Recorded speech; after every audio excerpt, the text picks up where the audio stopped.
Welcome to the Sports Talk with Tony Boniferro. I'm joined alongside today Barcelona Dragons starting strong safety Lau Frecha. Lau, how you doing today, bud? I'm doing great, Boniferro. How are you? Good, man. Thanks so much for joining us. I think this is a really cool thing. So, how's life in Barcelona these days? Hey, man, living on the beach, playing football. I can't complain. Oh, that's amazing.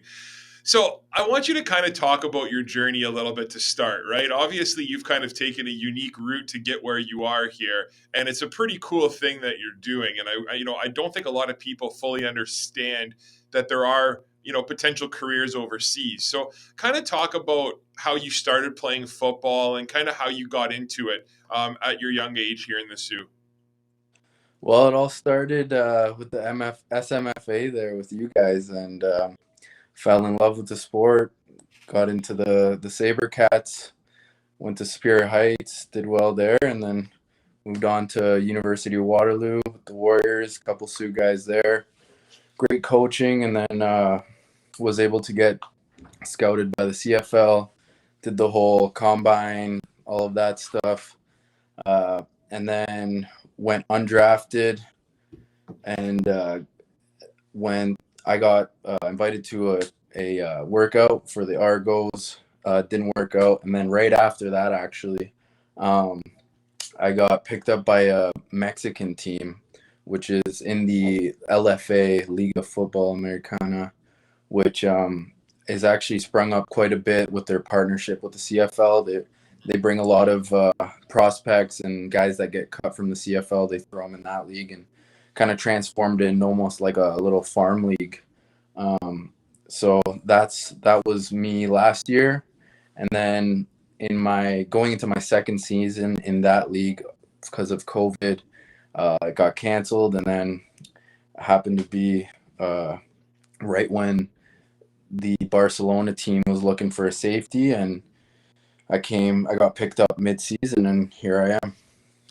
So a lot of us, sports fans, we know about, NFL Europe, right? Which was something that they had there and kind of really helped grow the game there. Can you kind of explain about the league that you're playing in now and, what it's called and what's the level of competition like, down in Spain right now? Yeah, so this is actually a retake of the NFL Europe. So it shut down, I think, in early 2000s, if I'm not wrong there, or late 90s, something like that. And some owners were kind of debating on whether they should do it. They were gonna launch again early 2000s, and didn't work out. But then they received a bunch of funding and trademark names from the NFL, and they decided to revamp it since the level of football in Europe has been growing like crazy. But instead of making it more of like an NFL farm league, they've now made it more of European players. So it's you're only allowed to have, I believe, 7 imports, 2 on each starting lineup at a time. And so it's kind of growing the level of football in Europe. Specifically, lots of the talent is coming out of Germany, France, Italy, and Spain. So it's kind of a European dominant league, but there's those guys in the NFL that got cut and coming here, or like D1 guys that didn't get drafted and they come here, things like that. And I'm lucky because I have the American or the Argentinian passport, so I actually count as a European player. So Oh, that's that's awesome. essentially what it is. Yeah. That's amazing. So, how much about the league did you know before you ended up deciding to go over there? Well, since I got drafted to the Mexican League, I kind of, because I didn't know that there was really any professional football like you guys anywhere. But once I got drafted to the Mexican League and realized it's actually a very high level of football, um, I kind of did my research and I looked at other possibilities and realized that, there's NFL and CFL, but that in North America, you're kind of trapped in that area, and it's like if you don't make it CFL or NFL, you're done, and your career is over and all of that. But then There's the Japan League, which is amazing. So much money out there too. There's the GFL, which is the German league, which is amazing talent.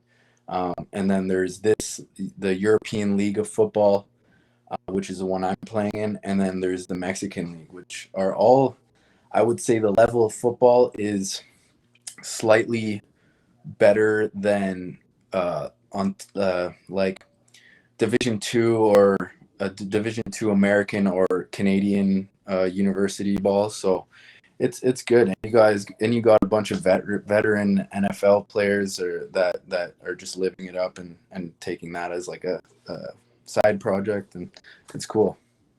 That's amazing. So, what were your expectations going over there? Were you expecting to go in and kind of seeing the level of professionalism that you see, or did you kind of go over there almost expecting like it to kind of be like a CIS experience, almost just on a little bit bigger scale? Well, this league is really good with their media, and they have a huge broadcasting deal, which basically funds the league, and so they've really invested their time in creating a media and making people in Canada and the States and wherever aware of the league. And so I was kind of, when I was doing that research, I came across a lot of YouTube videos and all that of the team. So I was actually able to see kind of what the coaches were like, what the level of football was like, and what the facilities were like, everything. But I didn't know that they had so much American influence. Like all our coaches were Division 1 coaches. Oh wow. They all are very knowledgeable, and obviously there's the you know, especially in Barcelona, it's soccer here, right? Then Yeah. no one really cares about football. So our practice field is a soccer field, and maybe in our locker room, and the facility is an old professional soccer league facility. So it's like those things were to be expected, but yeah, I did not expect the level of coaching and talent out here at all. So before we talk about you personally and your kind of successes there, this is something I was wondering going into this. So obviously we refer to football as football, right? But Yeah. over there they refer to soccer as football.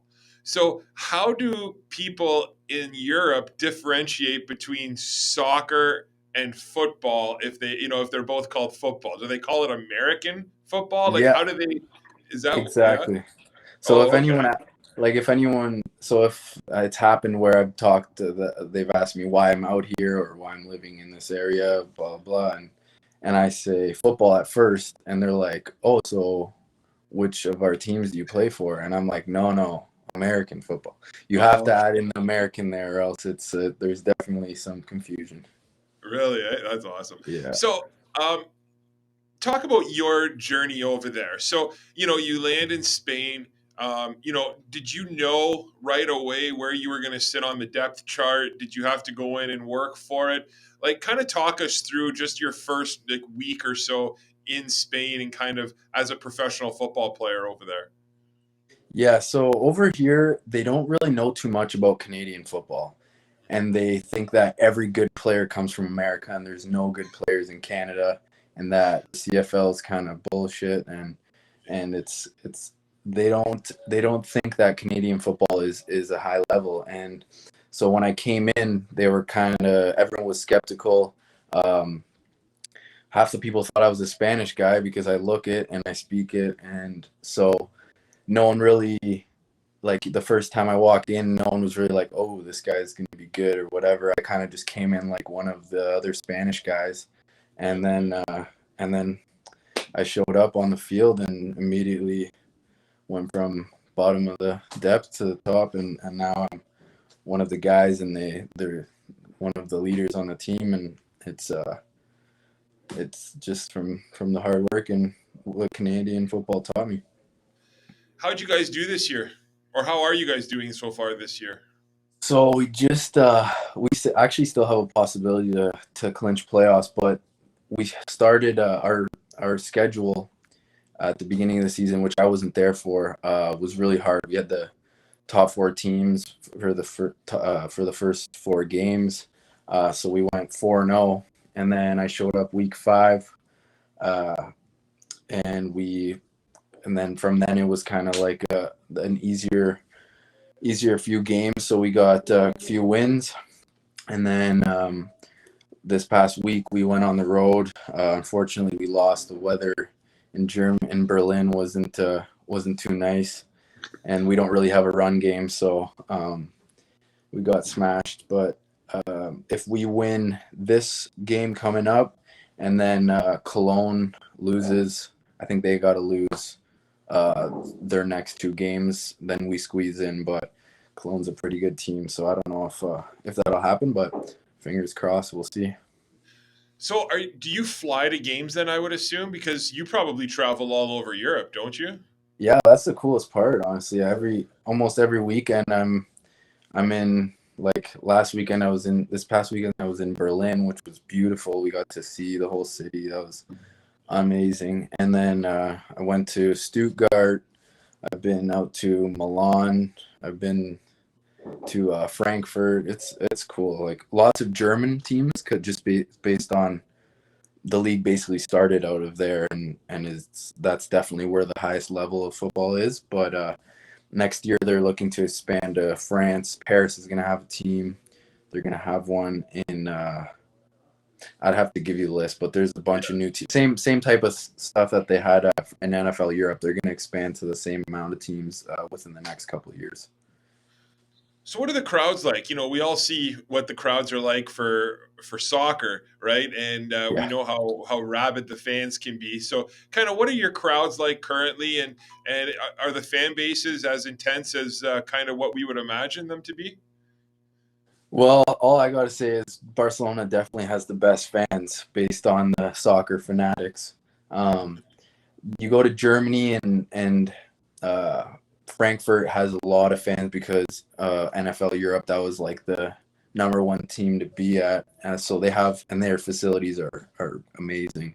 So they have uh, probably around 5 to 8,000 fans, Oh wow. but we probably have around 4,000 at home games. Maybe depends on the game and the weather, but our 4,000 fans are definitely 10 times louder than their 8,000. So it's basically a soccer atmosphere.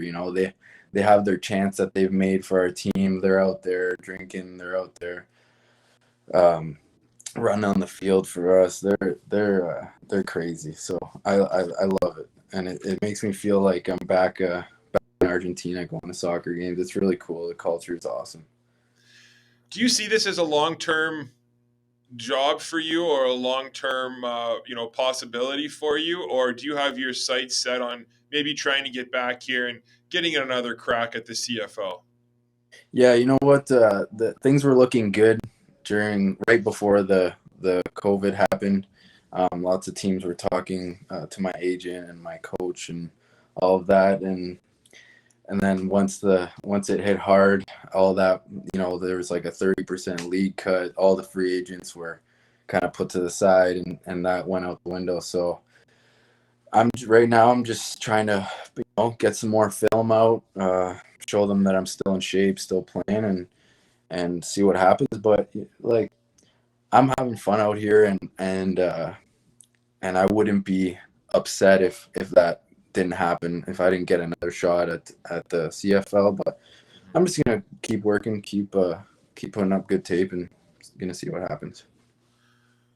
So I don't want to ask you too much about this because I know this is personal stuff, but this is more just interest for me. But in terms of compensation, I don't you don't need to tell us your salary type deal, but does the league cover like a lot of your expenses? Like I know a lot of hockey players that go play over in Europe, right? They usually get housing covered and things like that. Are there little perks like that to kind of help you over there? Oh yeah, they take great care of us here. We're basically living. I wish I could show you. It's Yeah. nighttime here, but we're Yeah. living at a resort on the Barcelona beach. Everything paid for. I got my own room, big bed, own kitchen, living room is nice. I got a balcony looking over the pool and the beach. Like it's it's unreal. And then so that's all paid for. We get some food, we get insurance, phone, travel, any of that stuff, and then there's a little bit of salary, which takes care of all the extra spending. Not much of saving money, but I'm perfectly fine out here. No issues Yeah. financially. That's amazing. Like that's so cool. I think this is such a cool thing, right? Because, a lot of people, again, I mentioned the hockey thing, right? Because we're from the Sioux, you understand what hockey is, right? And we know how many players go over there and end up playing hockey over there and say how much they love it. I know you kind of talked about hopefully maybe getting back to the CFL, but is there a time limit for you for how long you're able to play over there because you have a European citizenship or a Argentine citizenship? Like, can you stay over there and have a 10-year career if you wanted to? Yeah, so actually I just got a contract extension offer. And they said they want me as long as I can.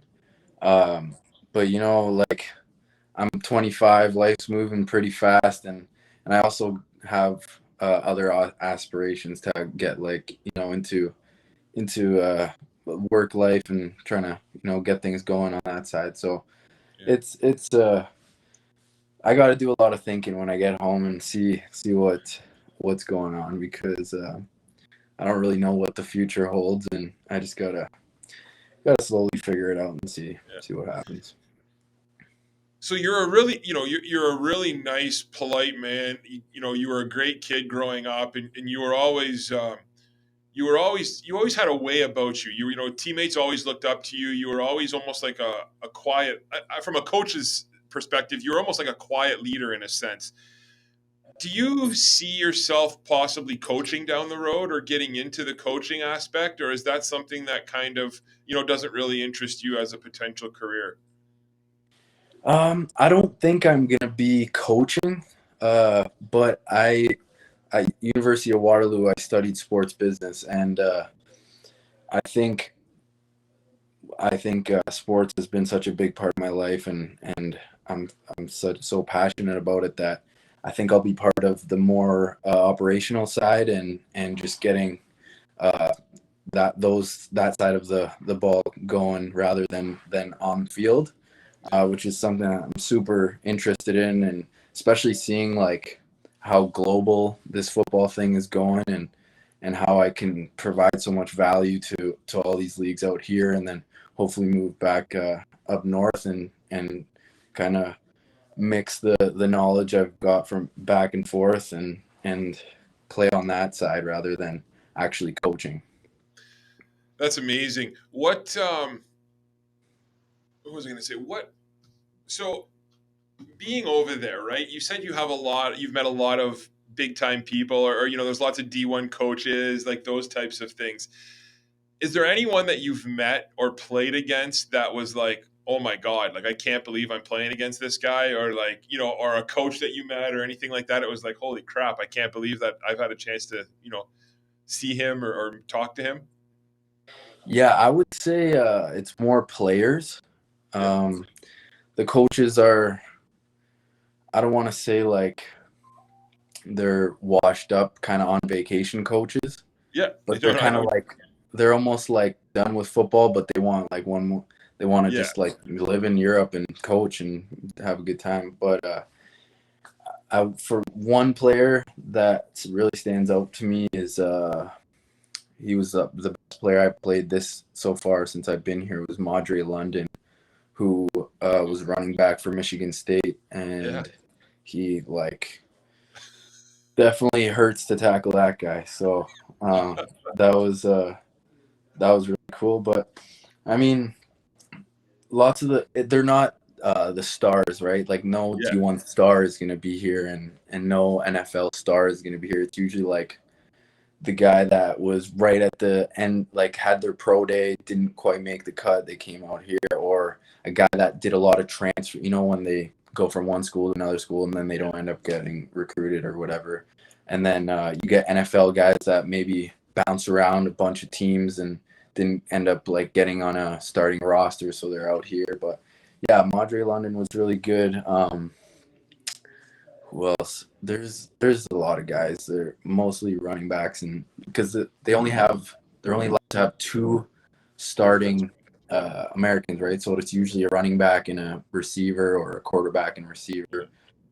We got a really good one, Gene Constant.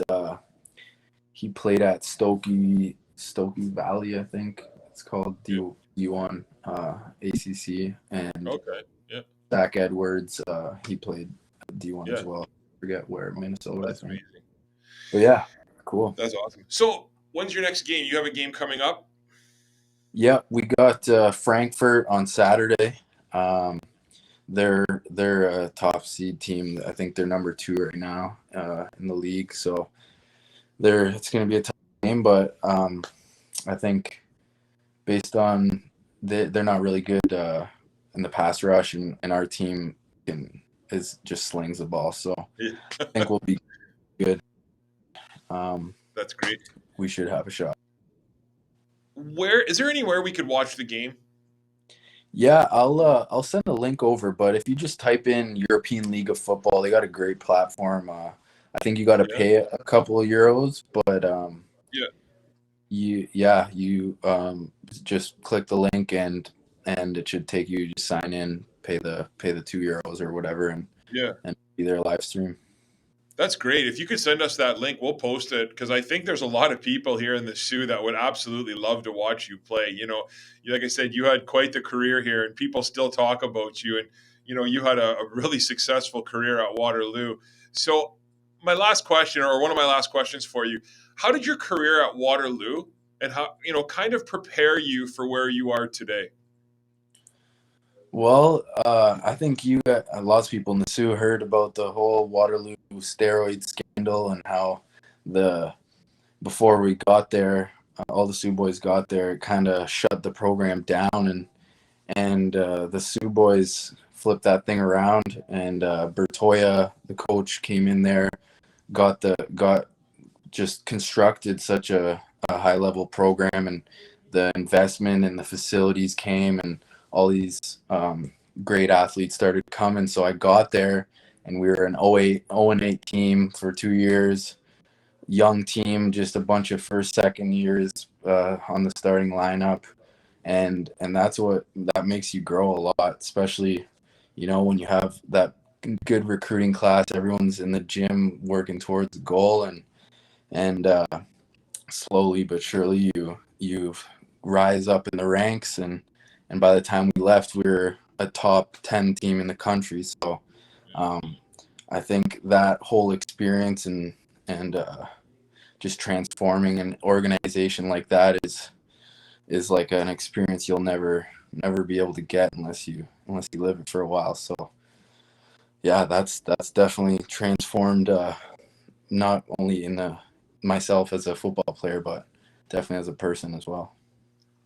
And finally, Lau, you obviously grew up playing football here in the Sioux, and you had a lot of influences over your career to kind of help get you where you were today.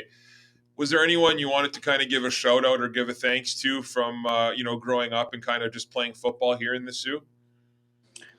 Well, obviously, I have to give the biggest shout out is all the guys I played with. Like, if it wasn't for the Jordan Hoover, the Alex Morrison, Ian Hutchinson, that whole the Maulers, Corelli, all those guys, like those are at the end of the day, those are the guys that were the role models, and made me not only love the game, but like realize what it takes to be the best. And if it wasn't for those guys, I wouldn't be here for sure. But also, um, Tom Annett was such a good organizer and coach, and it also brings that intensity and like level of real football. And uh, Seth Conde, even at Spear Heights, was a great mentor. And yeah, I mean, all the football community in the Sioux is